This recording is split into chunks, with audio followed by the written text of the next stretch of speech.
우리가 읽은 이 본문 누가복음 3장 23절에서부터는 예수님의 계보가 나오고 있습니다. 족보는 한 사람의 뿌리를 보여주는 중요한 것이죠. 그래서 우리나라에서도 예로부터 이 가계의 혈통을 보여주는 그 집안에 우리가 세계도다, 이렇게 패밀리 라인 이런 게 있었죠. 흔히 족보를 보니까 파계도라고도 하고요. 이렇게 파들이 나뉘어지죠. 우리도 다 우리 남가도 보면은 족보가 있어요. 그래서 세계도, 또 세계도표, 또 상계도다, 이런 식으로 표현을 하는데, 성경에도 이 계보를 아주 중요하게 기록해 놓고 있습니다. 뭐 때문에 성경이 계보를 이렇게 군데군데 기록을 해 놓고 있을까요? 자, 우리 창세기 5장 한번 보겠습니다.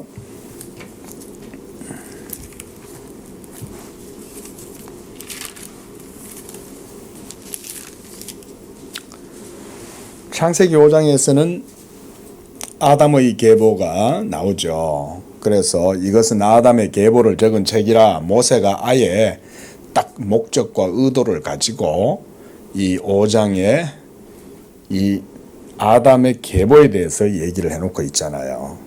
그래서 1절에 보면 이것은 아담의 계보를 적은 책이다. 그리고 사람을 하나님의 모양으로 지으셔서 남자와 여자를 창조하시고, 그리고 3절에 아담은 130세에 자기 모양 자기 형상과 같은 아들을 낳아서 셋이라고 했다. 셋이 나기 전에 원래 누가 있었습니까? 가인과 아벨이 있었잖아요. 그런데 모세는 가인, 아벨은 아예 그냥 싹 빼죠. 물론 아벨도 하나님을 섬겼던 믿음의 종이었지만은 여기서는 이제 계보를 적는데, 아벨 이후에는 그가 죽었기 때문에 더 이상 후손이 없죠. 그런데 이 아벨 대신에 하나님이 셋을 주셔서 이 셋으로부터 계보가 이어진다는 걸 보여주죠. 그렇게 해서 3절에 아들을 낳아 이름을 셋이라 하고, 그러면서 셋이 이제 계속해서 자녀를 낳는 거예요. 우리가 지금 읽었던 이런 내용들이 이제 누가복음에도 같이 겹쳐서 이제 보고가 되고 있죠. 그리고 32절에 이르러서는 이제 노아까지 나왔어요. 그리고 노아에게서 누가 나와요? 셈과 함과 야벳이 나왔다. 모세는 지금 이 창세기를 기록을 하는 가운데 이 계보를 중요하게 거기에다 지금 삽입을 해놓고 있는 거죠.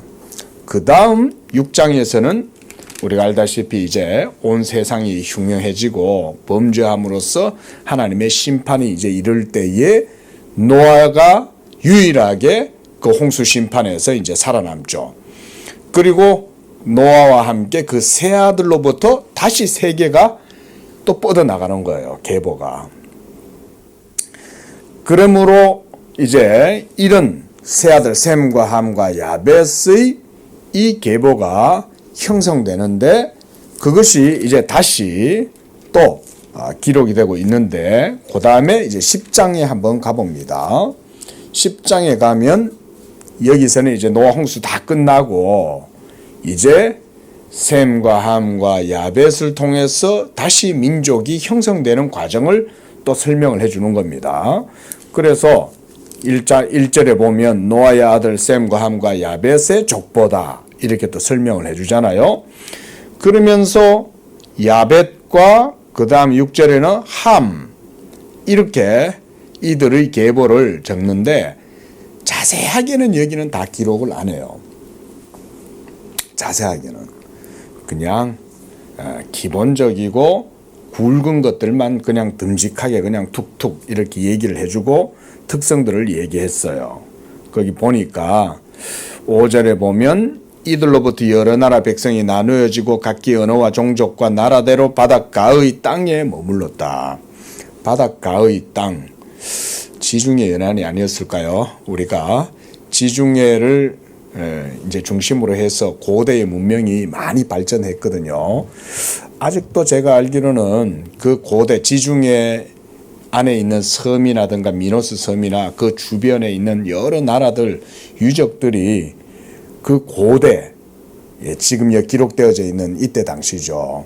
셈과 함과 야벳이 이제 아라랏산에서부터 번성하고 뻗어져 나가서 지금의 말하자면 그 아르메니아라든가 지금의 이란, 예전에 이제 페르시아, 또 지금 말하자면 유럽 지역 쪽으로 또 뻗어져 나가고 이렇게 전 세계로 또 아시아 쪽으로는 이제 티베트 고원을 넘어가지고 이제 중국이라든가 또 더 넘어서는 또 저 이제 알래스카로 해가지고 베링 해협을 넘어서 저 아메리카까지 전부 다 민족들이 이동을 하잖아요.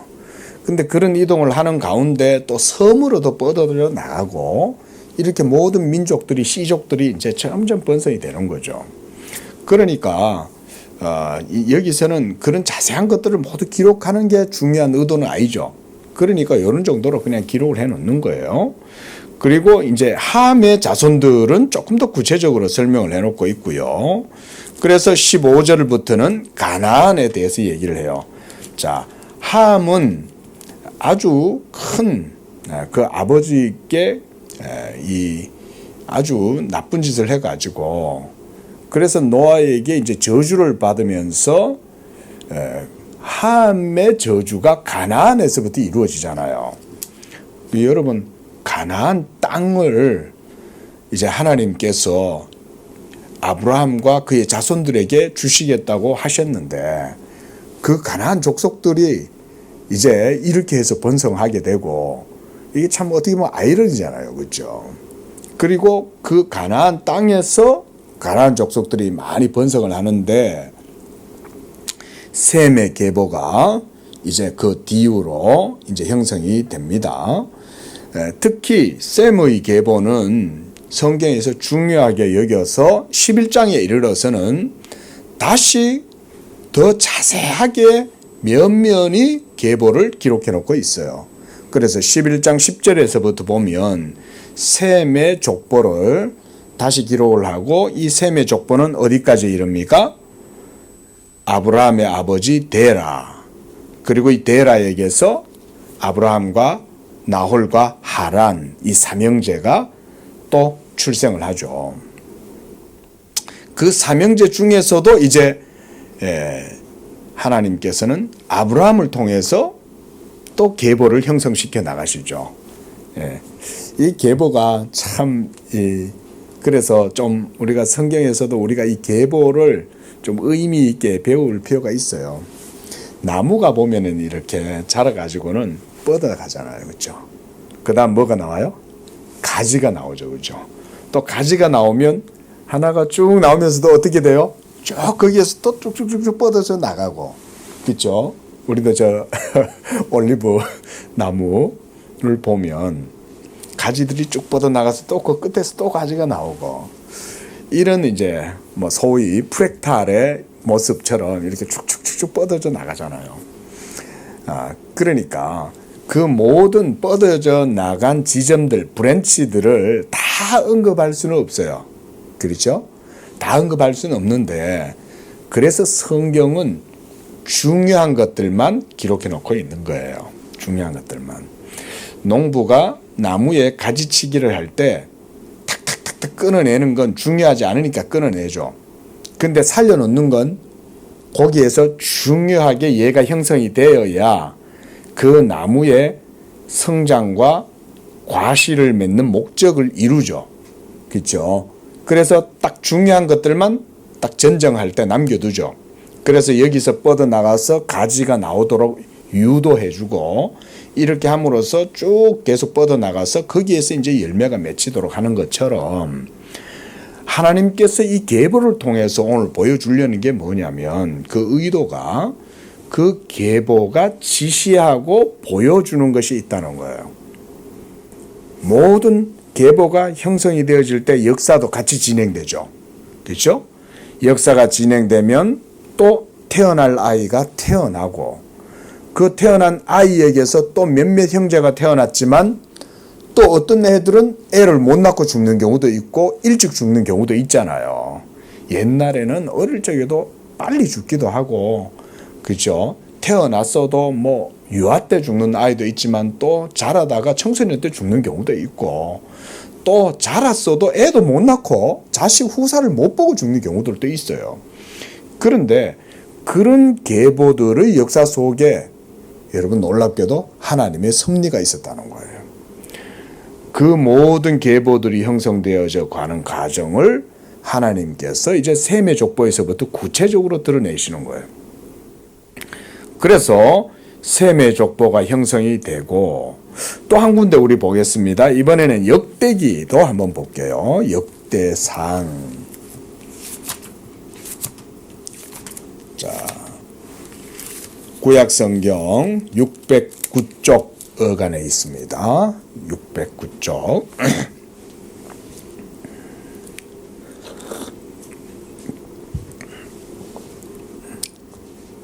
역대상 1장 한번 보십시오. 자, 여기에서도 이 성경학자들은 이 역대상 같은 경우는 이제 에스라가 이제 기록했다 이렇게 이제 밝히는데 에스라라 그러면 언제 사람입니까? 바벨론 포로기 때부터 해가지고 그 이후에 이제 기록을 한 거예요. 왜 에스라는 그 바벨론 포로의 시기에 이걸 기록했을까요? 뭐 때문일까요? 이스라엘 민족의 영적인 언약의 계보를 보존하고 다시금 확인하는 거죠. 그렇죠? 바벨론에 가가지고 70년 동안 살다 보면 민족 정체성도 잃어버리고 영적이고 언약적인 그런 맥락도 잃어버리고 이러다 보면 이스라엘 민족의 그 역사라든가 계보라든가 이런 것들이 언약적 의미가 깨어지잖아요. 흐트러지잖아요. 그래서 다시 이걸 여기다 기록해 놓고 있는 거예요. 그리고 누구를 기록하려고 하냐면 여기서는 다윗에게 포커스를 맞추고 있는 거예요. 아직까지는 예수님이 안 오셨잖아요. 그렇죠? 그리고 바벨론에 포로로 끌려갔다가 거기에서 다시금 이제 예루살렘으로 유대 땅으로 다시 돌아오죠. 그렇게 하는 과정 속에 그들이 중요하게 생각했던 건 뭐냐면 이스라엘 종교의 본질을 정체성을 다시 확립하는 거였어요. 그게 바로 언약을 확립하는 거예요. 언약. 그런데 이 언약이 누구에게 주어져 있었습니까? 아브라함에서부터 쭉 내려와서 다윗에게까지 이르렀던 거죠. 물론 에스라 시대 때는 다윗 이후에 한참 후였지만 다윗은 굉장히 중요한 지점에 있는 거예요. 그 지점, 그 가지가 뻗어져 나갈 때 하나님의 섭리가 다윗에게서 다시금 부각되었기 때문에 다윗에게까지 쭉 그걸 기록해 놓고 있는 거죠. 그래서 1장에 보면 에스라는 성경학자답게 다시금 쫙 아담에게서부터 아브라함 때까지의 이 기록을 해놓고 있어요. 그래서 거기 한번 보세요. 24절에 보면 셈이 나오죠. 그죠? 그래서 그 셈의 17절에 보면 셈의 자손 이렇게 나옵니다. 그리고 그 밑에 가서 이제 27절에 가면 아브라함 곧 아브라함은 조상들이요 이렇게 얘기하고 또 28절에서부터는 이 아브라함에 대해서 다시 언급을 해놓고 있죠. 그러면서 쭉 내려와서 아브라함과 또 에서의 자손들도 얘기를 해요. 예. 그래서 이 에서의 자손들이 그 이후로 번성해가지고 이제 에돔 족속이 되잖아요. 이 에돔 족속이 계속 또 살아서 이스라엘하고 계속 갈등을 빚기도 하고 전쟁을 일으키기도 하지만 참 재미있는 건 예수님 당시 때가 되니까 누가 왕이 됐는지 아세요? 헤롯이 왕이 되잖아요. 근데 이 헤롯은 유대의 혈통이 아니에요. 그 말라기 선지자 이후에 400년 동안 우리가 신구약 중간기라고 그러는데, 그 시기를 지내면서 유대인들이 안티오쿠스 14세에 의한 엄청난 박해도 당하고, 그러면서 바벨론 포로기 이후부터 전 세계로 디아스포라가 되잖아요. 다 퍼져나가잖아요. 그러는 동안 유대 지역의 종교적인 역사는 형식적으로 이제 이루어지는 과정 속에 나중에는 헤롯이 왕이 되는 거예요. 이 헤롯이 로마에 다 이렇게 이제 정치적으로 잘 편성을 해가지고 결국은 그가 그 지역의 이제 왕으로 로마에 의해서 이제 세워지죠. 근데 이 헤롯이란 사람은 말하자면 다윗의 적통이 아니에요. 적통이 아니라 에돔 족속이에요. 에돔 족속. 그러니까 이방인이 유대인의 왕이 돼버린 거예요. 네. 그런 과정 속에 이제 이루어졌고요. 어쨌든 이렇게 우리가 이제 계보, 제가 다시 한번 창세기로부터 간단하게 이 계보의 의미를 여러분께 설명드렸는데, 계보가 쭉쭉쭉쭉 뻗어져 나가서 가지치기를 하면서 성경은 중요한 맥락만 기록해 두잖아요. 이거는 뭐 때문이냐면 그 계보 속에서 누가 나오시기 때문에, 예수님이 나오시기 때문에 성경이 계보를 통해서 예수 그리스도를 보여주는 거예요. 한마디로 지시하는 거예요. 이렇게 요 계보로 쭉 내려가면 결국 예수님이 있어. 그거를 보여주는 거죠. 지금도 온 세상에 뭐 몇 억입니까? 80억입니까? 예? 그런데 그 80억의 인구도 계보로 우리가 역추적하면 나중에 어디에 이르러요? 아담에게로 다 이렇게 되겠죠. 그렇죠? 예? 사실은 그렇지 않습니까? 뭐 온 세상에 뭐 그렇게 많은 80억의 인구가 있다 한들 사실은 그들의 아버지가 있었고 아버지가 있었고 아버지가 있었고 계속 거슬러서 올라가면 결국 아담 한 사람에게로 다 기결되죠. 물론 중간쯤 올라가면 이제 셈과 함과 야벳이 있겠죠. 셈과 함과 야벳도 노아에게서 나왔고, 그리고 홍수 이전 시대 때도 노아는 조상들이 있었죠. 마할랄도 있었고, 뭐 무드셀라도 있었고 말이죠. 라멕도 있었고. 계속해서 또 올라가면 셋이 나오겠죠. 그리고 또 셋 위에 아담이 있겠죠. 이렇게 되는 거죠. 자, 오늘 본문에서도 바로 그런 계보를 보여주는데요. 먼저 21절에서는 백성이 다 세례를 받았다, 이렇게 이제 기록을 하고 있습니다. 그런데 누가는 예수님도 세례를 받았다라고 말씀해 놓고 있어요. 백성이 다 세례를 받고 예수님도 받았다. 저는 누가의 이 기록이 중요한 의미를 가진다고 봅니다. 왜냐하면 예수님은 세례를 받을 필요가 있어요, 없어요? 왜냐하면 세례가 뭐 하는 거기 때문에? 죄를 씻는 의식이잖아요. 그렇죠? 예수님은 죄가 있어요, 없어요? 예수님은 죄가 없어요. 왜 예수님은 죄가 없습니까? 그렇죠. 성령으로 잉태된, 그래서 그 예수님의 몸은 아담의 유전자를 받은 게 아니에요. 예수님의 몸은 성령이 마리아의 태 안에다가 성령께서 직접 예수님의 몸을 만드신 거예요. 그러니까 우리가 일반적인 생식법으로 사람들이 번성을 할 때는 모두가 다 그 유전자의 계보가 있잖아요. 그렇죠? 그래서 아담의 유전 형질이 온 인류 가운데 계속 퍼져나가는 거죠.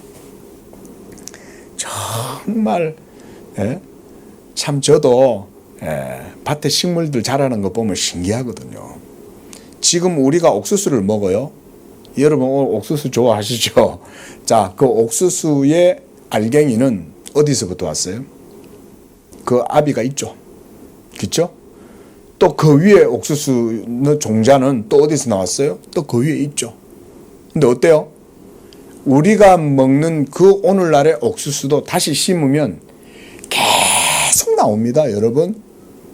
그 유전 형질은 인간들이 따로 유전 형질에 조작을 하지 않는다 하면은 그 유전 형질은 계속 어떻게 돼요? 복사가 되죠. 그렇죠? 예? 요즘은 뭐 옥수수가 너무 맛있잖아요. 예? 초당 옥수수라고 그럽니까? 달콤한 옥수수, 생 걸로 그냥 먹어도 예? 계속 나옵니다. 놀랍죠. 그런데 이게 또 환경과 상황에 따라서 이 유전 그 옥수수가 또 조합이 되고 또 다른 종자하고 이렇게 다시 또 조합이 되면 또 거기서 또 새로운 또 옥수수가 또 나오죠. 놀랍지 않습니까? 아담의 씨가 온 세상에 계속해서 뻗어나가도 끝이 없습니다. 계속 나옵니다. 그리고 셈의 족속과 야벳의 족속이 또 만나가지고 거기서 또 혈통이 또 나오면 또 새로운 혈통이 또 나오고 이러면서 계속 뻗어져 나가면요. 그게 마르고 닳지를 않아요. 그게. 그런데 예수님의 유전 형질은 따로 없어요. 예수님의 유전자를 우리가 채취를 할 수 있다면 우리가 한번 DNA 검사를 해보는 거예요. 그럼 분명히 혈액이 A형일 수도 있고 B형일 수도 있고 어떤 혈액형은 가지고 계시는 건 분명해요. 예? AB형일 수도 있는 거고 O형일 수도 있어요. 그러나 피를 가지셨다고 해도 사람의 피와 똑같은 피를 가졌을 겁니다. 그런데 아담의 유전인자는 그 속에서 발견할 수는 없어요. 왜냐하면 성령께서 예수님을 유일한 한 사람으로 마리아의 태중에 만드셨기 때문에 그런 거예요. 그 말인즉 예수님은 아담에게서 유전되는 원죄가 예수님에게는 없어요. 그러다 보니까 예수님은 죄가 없으신 거예요. 죄가 없으면요, 죄를 짓지 못합니다. 여러분 아세요? 그래서 죄는 누가 짓냐? 죄인이 죄를 짓는 거예요. 죄가 없으면 죄를 짓지 않아요. 물론 처음에 아담도 죄가 없었죠. 처음에 무음한 상태, 우리가 이거를 원의의 형상이다 그래요. 그 원의의 형상을 가진 아담은 하나님의 말씀을 따라 순종할 수 있고 마귀에게 유혹을 받아서 말씀을 거슬러서 불순종해서 범죄할 수도 있었어요. 그런 자유의지, 프리윌, 이 자유의지를 아담은 가지고 있었는데 예수님에게도 그런 자유의지가 있었어요. 이게 이제 중요한 거예요. 우리가 이제 다음에 그 말씀이 나오지만 예수님이 자유의지가 있었기 때문에 하나님 아버지의 명령을 쫓아서 행하실 수도 있고 또 예수님도 마귀에게 뭘 받았어요? 시험을 받으시죠. 그러니까 아담하고 똑같은 자리에 서 계시는 거예요. 제가 지금 여러분께 말씀드리려고 하는 이게 뭐냐면 이 21절의 말씀은 예수님이 우리와 같은 자리에 서 계신다 그 말인 거예요. 죄도 없으신데 예수님도 세례를 받았다는 거예요. 세례를 받으심으로써 이것은 특별히 어떤 의미가 있냐면 우리의 자리에 서셨다. 또 우리의 죄인의 자리에 예수님이 서신 이유가 뭐냐면 우리 죄인들의 의무를 예수님도 받아서 자기가 짊어지신다 이 말인 거예요. 여기에서 세례는 그런 의미가 있습니다. 누가가 백성도 다 세례를 받았는데 예수님도 세례를 받았다 라고 언급한 것은 그런 의미가 있는 거예요. 그래서 우리의 죄를 거기에서 자기가 전가받으시는 거예요. 우리가 성막에서 제사장들이 희생 제물로 드릴 번제물이 이렇게 오면 그걸 잡잖아요. 잡기 전에 뭘 먼저 해요? 백성들의 죄를 이 희생 제물에게 전가시키는 안수의식을 하죠. 그렇게 해서 그 죄를, 내 죄를 이 희생 제물에게 증가시켜서 이 희생제물의 죽음을 통해서 내 죄가 용서함 받는 의식을 제사장들이 행하는 거예요. 지금 이 상황이 그런 상황인 거예요. 예수님이 세례를 요한에게 받으실 때 죄 없으신 예수님이 그거를 왜 받으시냐 이거예요. 죄도 없는데. 그러나 우리의 죄를 증가받는 의식을 행하시는 거예요. 그렇게 해서 우리의 죄를 짊어지시고 하나님의 공적 사역을 행하시는 거예요. 이제 그 이전까지는 그저 나사렛 요셉의 아들 목수 예수님이셨는데 여기서부터 우리의 죄를 짊어지고 공적 사역을 시작하셨다. 그리고 바로 다음에도 하늘에서 이 예수님의 공적 사역이 시작될 때 하늘에서도 승인이 떨어지는 거예요. 저는 이 상황을 그렇게 이해를 합니다. 보십시오. 기도하실 때에 무슨 기도를 하셨을까요? 예수님이 세례를 받으실 때 하나님께 기도하는 거죠. 예수님이 심중에 무슨 기도를 하셨을까요? 한번 생각을 해보세요. 하나님, 제가 하나님의 뜻을 위하여 왔나이다. 그리고 이제 저에게 맡겨주신 이 막중한 구속의 사역을 이제 시작합니다. 이렇게 하나님께 기도했겠죠. 그때 하늘이 열리는 거예요. 하나님이 응답해 주시는 거죠. 하나님이 응답해 주시는 것도 하나님의 뜻이니 응답해 주시는 거죠. 그죠? 우리도 뭐 이런 것에서 교훈을 얻으려고 한다면 우리의 기도가 하나님께 응답받는 방법은 하나님과 일치되면 하나님이 응답해 주시는 거예요. 우리의 기도가 하나님의 사이클, 포커스를 맞추지 못하니까 기도에 응답이 없는 거예요. 모두 먹는 거, 살아가는 거, 이 세상의 육적인 것들을 위해서 우리는 다 기도하죠.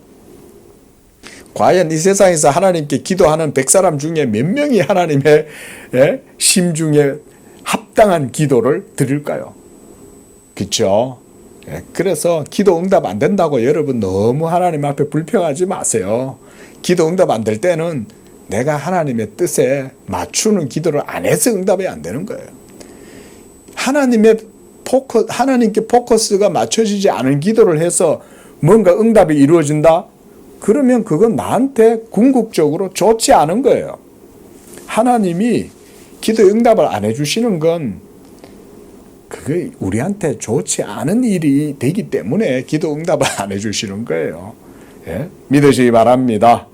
하나님이 응답해 주실 때는 성령으로 그래서 기도해라. 우리가 지난 시간 주일날 그래서 이번 주일은 제가 성령으로 기도해라 그랬는데 성령을 힘입고 기도하면 하나님의 마음에 합치하는 기도를 하나님께 드릴 수 있겠죠. 그런 사람은 응답받을 수 있어요. 뭐 조지 뮬러 같은 분들은 그랬대잖아요. 위대한 신앙의 위인들, 하나님 앞에 기도한 몇만 번의 기도도 다 응답받았다고 그러잖아요. 그렇게 될 수 있는 것은 간단해요. 성령을 쫓아서 성령으로 기도하면 돼요. 그러면 작은 것 하나도 하나님이 놀랍게 역사하시는 것을 느낄 수 있어요. 정말.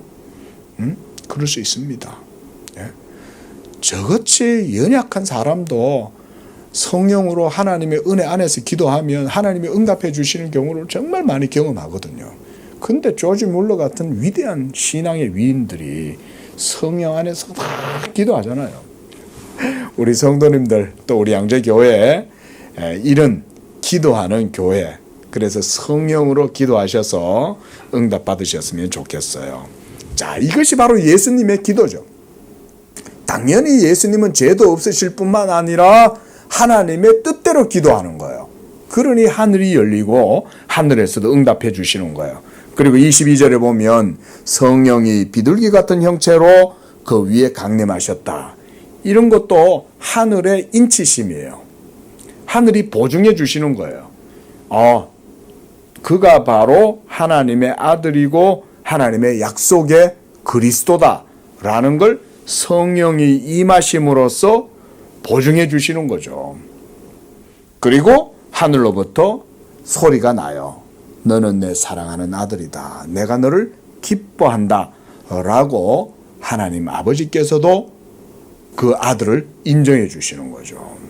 자, 이제 평범한 나사렛 요셉 목수의 아들 그 예수님이 공식적으로 메시아의 직분을 수행하는 그 절차가 시작된 거예요.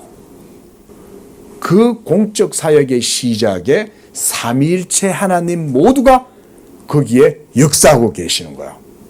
우리가 이런 걸 중요하게 봐야 돼요. 먼저 하나님의 아들 예수가 메시아의 직분으로 서셨죠. 그 다음 누가 담보와 보증을 하셨어요? 성령이 하시죠. 그리고 승인을 누가 해요? 아버지께서 하시는 거죠. 예? 이 속에도 삼일체 하나님이 계시잖아요. 성부 하나님과 성령 하나님과 성자 예수님의 역사. 그래서 저는 누가가 이런 것들을 의도했다고 봐요. 그리고 이제 23절에서 보면 누가는 예수님의 사역이 이렇게 시작된다는 걸 보여줍니다. 예수께서 가르치심을 시작하실 때 이제 메시아의 직분을 수행하시는 거죠.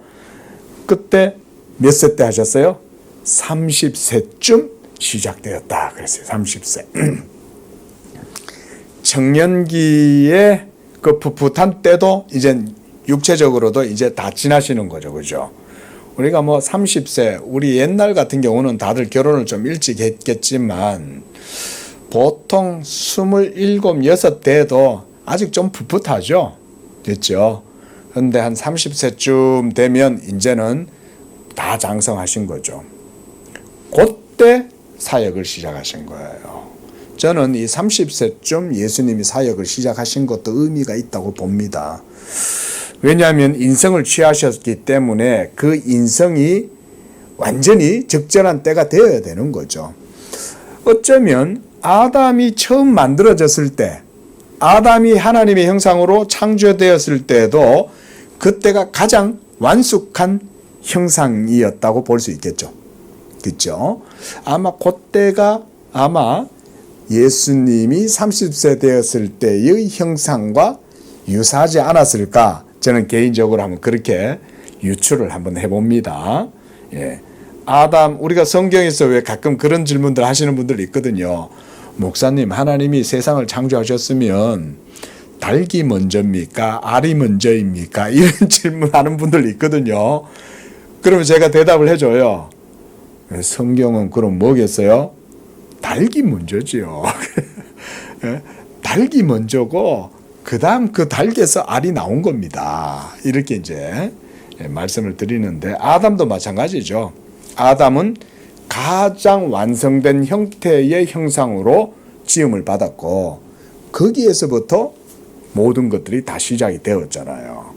그러니까 예수님이 30세였다는 것도 저는 하나님께 희생제물로 하나님의 어린 양의 번제물로 드려지기에 가장 완숙한 형태의 육체를 가지셨다는 거예요. 그때가 될 때까지 기다리는 거죠. 예수님도 기다리시고 아버지도 기다리시고 성령님도 기다리셨어요. 그리고 이제 가장 적합한 때가 30세였다. 그렇게 해서 이제 사람들이 아는 대로는 이렇게 적어놨는데요. 바로 요셉의 아들이었다 그랬습니다. 그러면 이 요셉이 누구인가를 이제 봐야 되겠죠. 그죠? 그렇게 해서 이 요셉에서부터 그 위를 이제 추적해 나가기 시작하는 거예요. 우리가 이런 걸 역배진이다. 이렇게 반대로 역으로 추적해 올라간다 그러는 거죠. 역배진적으로 계보를 세계도를 추적해서 이제 거슬러 올라가 보는 거죠. 거슬러 올라가니까 그 이외에 많은 가지들도 같이 있었죠. 그렇죠? 같이 있었지만 그런 가지들은 다 성경에서 배제하고 쭉 우리가 이제 거슬러 올라간 거예요. 자, 그런 의미에서 보면 우리가 그 속에 있는 모든 내용들은 보지 않겠습니다. 그러나 우리가 아까 에스라가 기록한 역대상 1장에 있는 계보들도 이 속에 포함되어져 있다 그랬죠. 특히 우리가 좀 주목을 해야 될 것들은 이제 33절에 보면 이제 아미나답이 있고 헤스론이 있고 아니 헤스론, 그 위는 이제 누구예요? 베레스죠. 이 베레스가 누구의 아들이에요? 유다의 아들입니다. 그런데 이 유다에게서 아들들이 있었는데 이 베레스는 누구한테서 태어났어요? 기생 아닙니다. 그렇죠? 예? 며느리에게서. 예? 왜냐하면 이게 분명히 야곱이 유다에 대해서 예언을 했잖아요. 이스라엘의 홀이, 이스라엘을 다스리는 자는 유다에게서 나온다고 예언을 했는데 정작 유다는 보면 뭐 그저 그런 인물이었어요. 인간적으로 보면 그저 뭐 시시껄렁한 인물이야. 그냥 뭐 이렇게 하다가 어디 뭐 다니다가 뭐 집장촌 이런 데 가가지고 예? 뭐 창녀를 만난 거 아니에요, 말하자면. 그래 다말, 유다의 며느리 다말이 자기 아버지를 이렇게 쫓아다닌 거지. 예? 자기 시아버지를. 그 보니까 아이고 이 시아버지가 말이야 이 매음굴 같은 데 쫓아다니는 거지. 예? 말이 좋아서 예? 그 사창가 같은 데를 그냥 다니는데 그거 가가지고 자기 시아버지를 갖다가 다 유혹을 해가지고 예? 그런데 그렇게 해서 계보가 이어지게 될 줄 누가 알았겠냐 이 말인 거예요. 우리 옛날 조선 성리학 유교의 반상의 법도에 의하면 이건 뭐 아주 그냥 말도 못하지. 근친상간 아닙니까? 그런데 아담의 유전의 형질이 유다에게서 베레스로 이어지더라도 놀랍게도 여러분 보세요. 하나님의 구원의 계보가 인간의 죄악과 부정과 불의 속에도 형성이 되었다는 거예요. 저는 이런 것 속에도 복음의 역사가 있다고 봅니다. 우리가 허물이 많고 불의하고 그래서 하나님의 진노와 저주를 당하기에 합당하고 그래서 형벌을 당해도 마땅한데도 하나님의 은총과 자비는 그 계보를 통해서 계속 이어졌다는 거예요. 할렐루야. 저는 이런 게 은혜가 돼요. 그래서 이 다말을 제가 여러분들께 말씀을 드리는 거예요. 그렇게 따지자면 우리가 그 여리고 성에 있었던 기생 누굽니까? 라합도 이 그리스도의 계보에 있죠. 그 라합도 그래 따지자면 정결한 여인이 아니잖아요. 그런데 기생이었던 라합이 그리스도의 계보에 편입이 되는 거예요. 얼마나 놀랍습니까, 여러분? 그렇게 따지자면 이거 지금 누구 얘기하는 거예요? 우리 얘기하고 있는 거예요, 우리 얘기. 라합이 더럽고 다말이 더럽다, 불결하다 이게 아니라 우리도 하나님의 나라의 계보에서는 영적으로는 다 불의하고 연약하고 허물 많은 자들이다. 그런데 그런 우리를 주님이 자기의 신부로 받아주시고 그래서 우리를 통해서 경건한 자녀들이 또 출산되게 하셨다.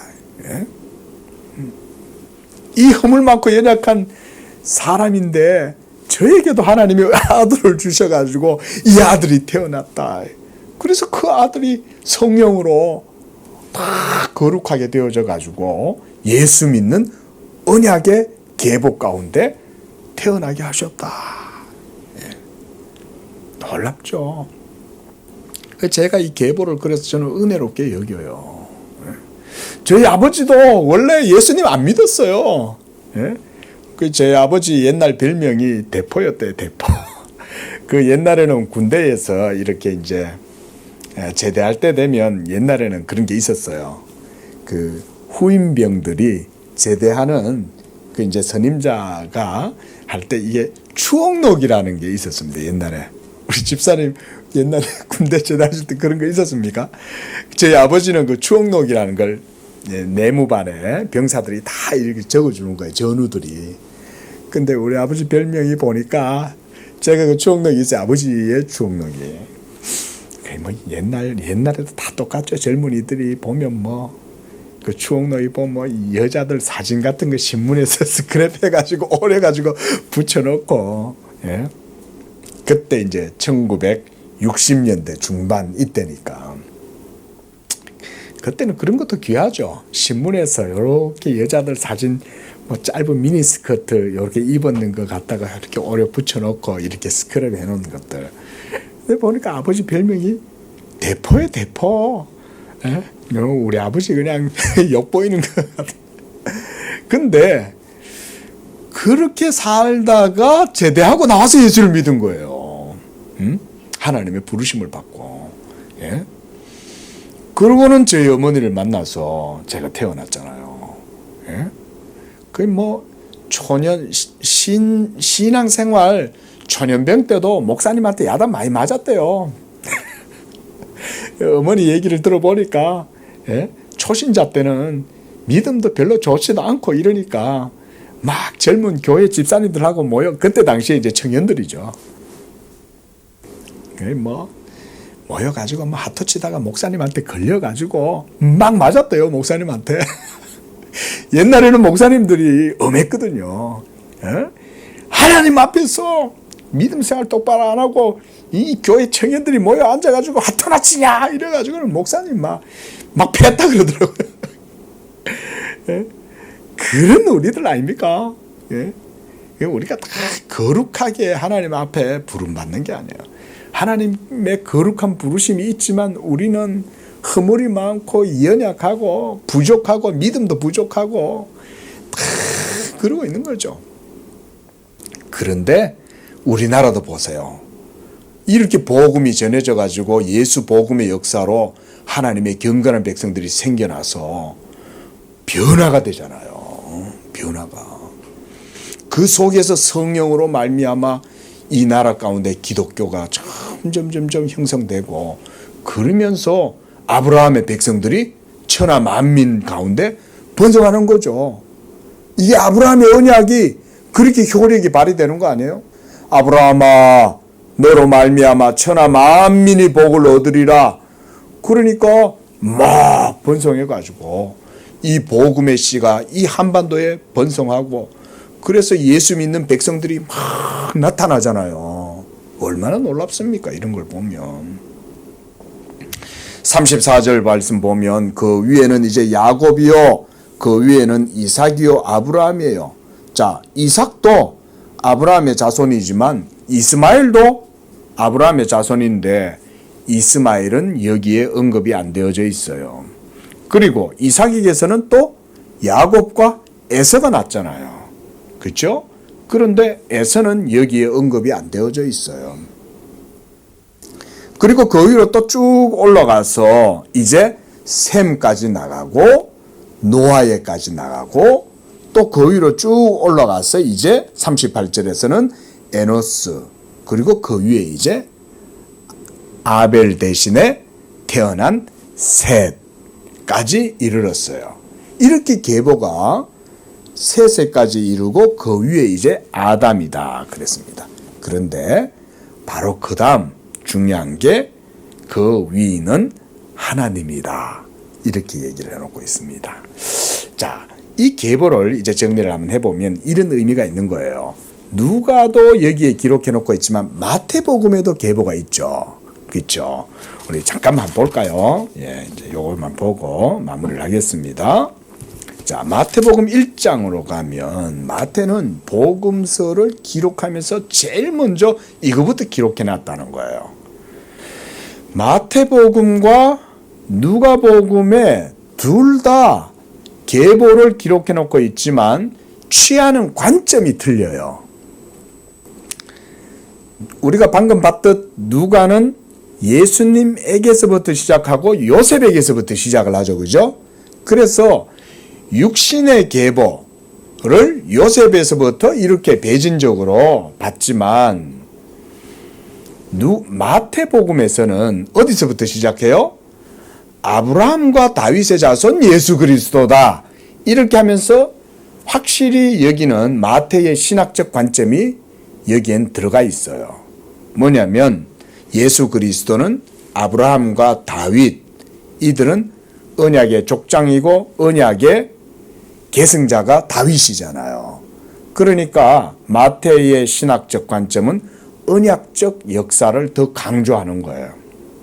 그래서 아브라함과 다윗의 자손 예수 그리스도다라고 이렇게 딱 명시적으로 기록을 해놓고 난 다음에 계보를 얘기하죠. 그래서 아브라함에게서부터 시작되어 가지고 쭉 내려와서 16절에 보면 야곱은 마리아의 남편 요셉을 낳았고, 그리고 마리아에게서 그리스도라는 예수가 나셨다.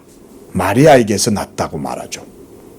요셉에게서 났다고 하지 않고 마리아에게서 났다고 기록해 놓고 있는 거예요.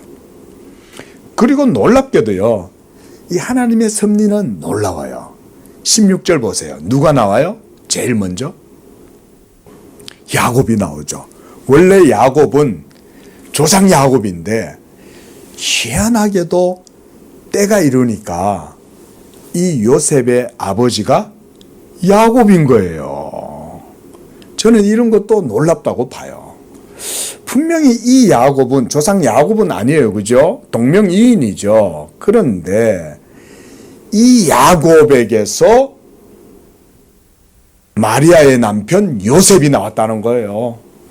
또 요셉은 또 누구예요? 야곱의 아들이잖아요.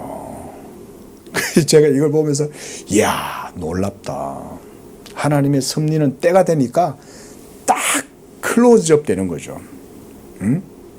그래서 야곱이 그 야곱이 아니라도 이름이 야곱이 된 거예요.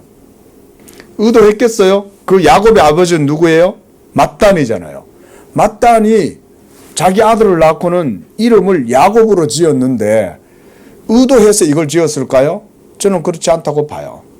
물론 그 조상 가운데 유명한 조상이 있으니까 그 이름을 땄죠. 우리도 다 그렇게 하잖아요. 돌림자가 있고. 그런데 요셉의 아버지 야곱의 때에 이르러서 맏단이 자기 아들의 이름을 야곱으로 지은 거죠. 그리고 또 이 야곱도 자기 아들을 이름을 지을 때 마리아의 남편 그를 요셉이라고 지은 거예요. 어떻게 이렇게 지어졌는지는 제가 성경적으로 뭐 깊이 있게 보진 않았지만 생각하건대 요셉의 이름도 유명하지 않습니까? 그렇죠? 그러니까 아마 이 야곱도, 그러니까 요셉의 아버지 야곱도 아마 그랬을 것 같아요. 아, 나도 조상의 유명한 이름을 따라서 야곱인데 내 아들도 그러면 요셉이라 짓자 이렇게 하지 않았을까. 그런데 이렇게 했던 게 놀랍게도 거기에서 마리아를 만나서 결혼하고 이 마리아에게서 예수님이 태어난 거죠. 계보는요, 정리하자면 그런 거예요. 예수 그리스도를 보여주는 거예요. 하나님의 언약의 역사와 섭리를 보여주는 거예요. 그래서 하나님의 메시아가 어느 지점에 이르러서 어느 브랜치가 계속 뻗어져 나갔을 때 바로 그때가 되면 하나님의 메시아가 탄생한다. 이걸 계보는 보여준다. 하나님의 언약의 신실하심과 섭리가 인류 역사의 번성 과정 속에 한 맥락을 계속 유지하는 거죠. 그 맥락이 끊어지지 않아요. 그 맥락이 때때로 아주 정말 불이한 상태, 근친상간 속에서도 나오게 되고 그게 다 말인 거예요. 그 속에서도 형성이 되면서도 계속해서 하나님의 자비의 역사, 언약의 역사는 계속 유지되었더라. 이렇게 해서 그것이 바로 예수 그리스도에게서 이르렀다. 이게 계보가 이런 언약의 역사와 은혜의 역사를 보여준다. 그렇게 우리가 이해가 됩니다. 기도하겠습니다. 자비로우신 주 하나님 아버지, 이 땅 가운데 하나님께서 자기의 구원의 말씀을 심으실 때 언약의 계보를 통하여서 그 모든 역사가 전개되게 하시고 하나님의 경륜과 섭리가 이제 때를 따라서 이루어질 때에 놀라운 계보가 결국 열매를 맺고 그 가운데 예수 그리스도가 탄생하게 되고 그를 통하여 이제 아브라함의 언약이 이제 온 세계 만민들 가운데에 형성되고 이루어지게 되는 이 하나님 나라의 놀라운 역사를 보여준다고 우리가 오늘 말씀을 통해서 보았습니다. 이제 누구든지 이 예수를 믿는 자들은 아브라함의 자손이 되고 그들을 통하여서 새로운 하나님의 언약의 계보가 또한 형성되는 것인 줄로 믿습니다. 이 믿음의 계보가 이 한반도 가운데 더욱더 번성하게 하시며 또한 그 복음의 줄기를 타고 온 세계 만민 가운데로 이 예수 그리스도의 계보가 새롭게 또한 번성하게 하시고 형성하게 하실 줄로 믿습니다. 우리 자손 만대를 축복하여 주셔서 예수 그리스도로 말미암는 언약이 끊이지 아니하고 복음을 통하여 널리 전파됨으로써 아브라함의 자손들이 바다의 모래와 같이 하늘의 별과 같이 많이 번성되는 역사가 이 땅 가운데 또 우리 양재 교회와 성도들을 통하여서도 이루어지도록 축복하여 주시옵소서. 예수님의 이름으로 기도합니다.